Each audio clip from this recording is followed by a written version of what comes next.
Saat seseorang memberi dukungan kepada Habaib Ba'alawi, seringkali komentar yang mereka dapatkan adalah, "Lihat tuh Rizik, lihat Bahar, omongannya kasar." Padahal Ba'alawi itu bukan Haji Rizik dan Haji Bahar.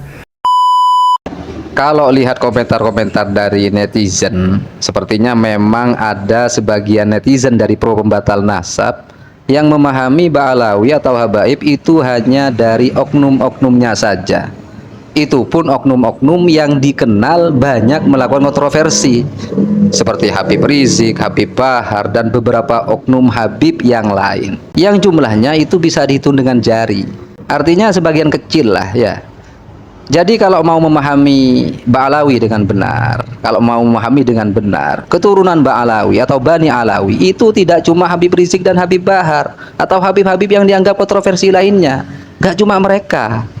Di dunia ini ada jutaan keturunan Ba'alawi yang karakternya dan pergerakannya serta sikapnya itu berbeda-beda. Yang jadi ulama banyak, yang akhlaknya baik banyak, yang lemah lembut tutur katanya banyak, dan yang tidak pernah memunculkan kontroversi di media sosial juga banyak.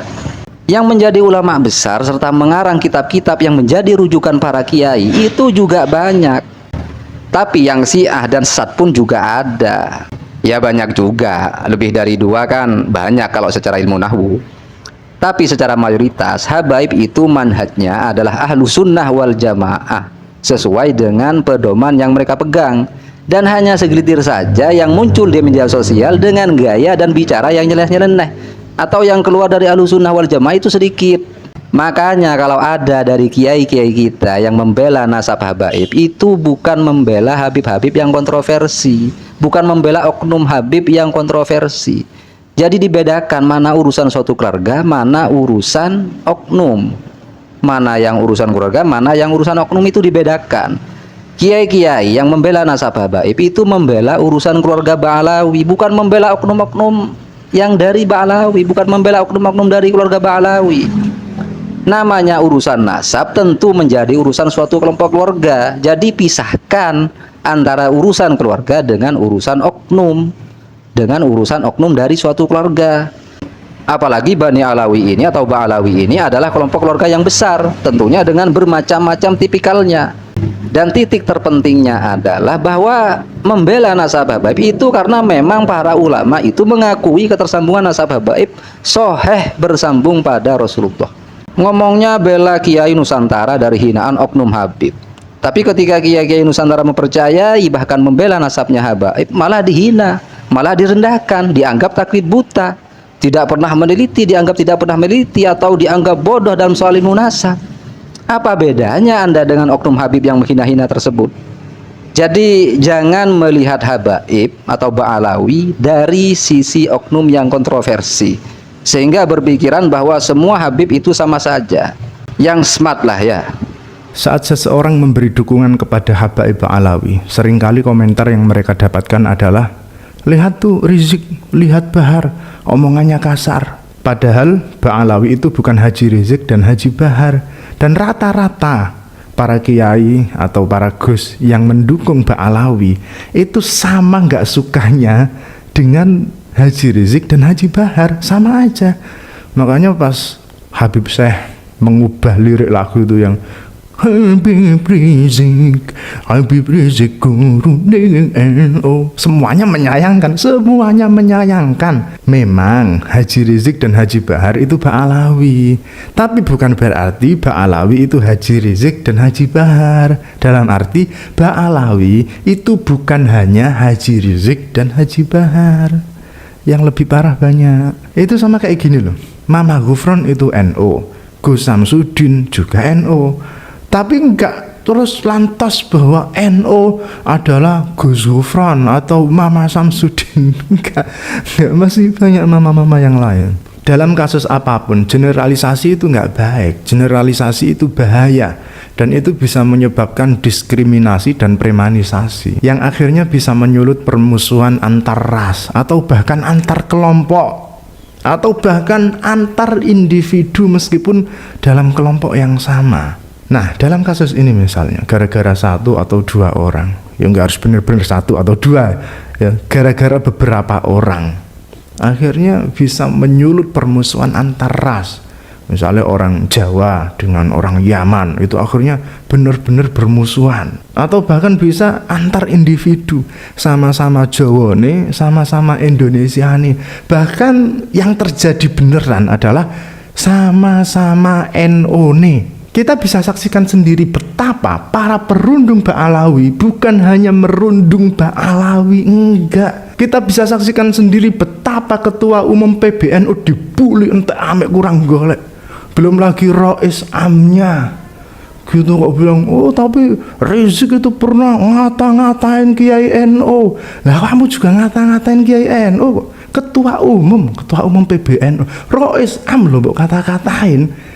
Terus bedanya kon mbek Rizik apa bedanya kon mbek Rizik? Padha ae dul. Tapi memang secara umum ketika masyarakat kita dihadapkan dengan suatu kasus itu selalu ada dua tanggapan. Yang pertama, tanggapan secara ilmiah. Kelompok yang pertama ini tidak serta-merta menelan informasi, tetapi dianalisis dulu.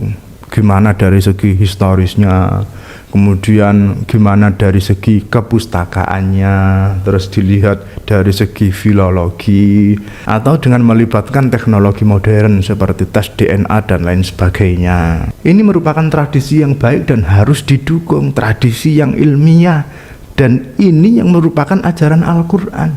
Ud'u ila sabili rabbika bil hikmati wal mau'izatil hasanah wajadilhum billati hiya ahsan. Kalau ini memang menurutmu sesuatu yang benar, menurutmu sesuatu yang diridhoi oleh Allah, ya udah kasih tahu mereka, beri informasi mereka bil hikmah, dengan ilmu, dengan ilmiah, dan dengan wal mau'izatil hasanah, dengan mau'izah, bukan dengan maido, mau'izah. Bila perlu berdebat, ya berdebatlah. Wajadilhum billati hiya ahsan. Kecuali kalau kamu memang mengikuti pendapat ulama yang mengatakan bahwa wa hadza mansukhun bi ayatis saif. Ya terserah kalau itu.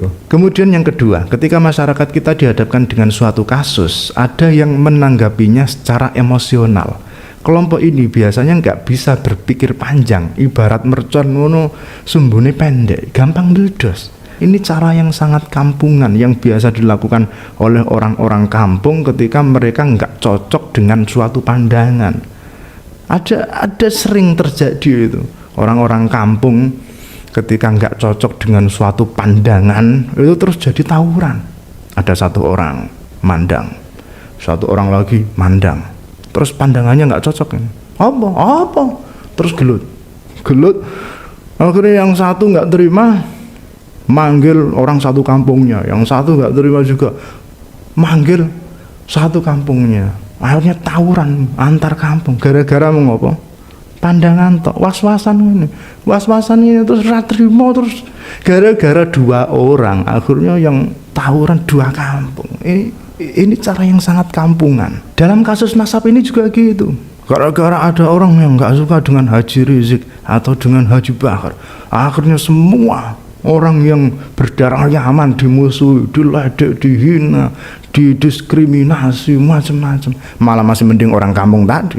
Orang kampung tadi itu tawurannya antar kampung. Yang dipukul benar-benar orang yang di kampung lain. Di kita enggak kok.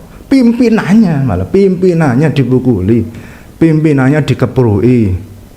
Ngakunya orang NU, tapi menghina kiai-kiai NU. Ngakunya orang NU, Rois Amnya dimaki-maki segala macam. Itu gimana itu? Kalau kalian termasuk yang mana?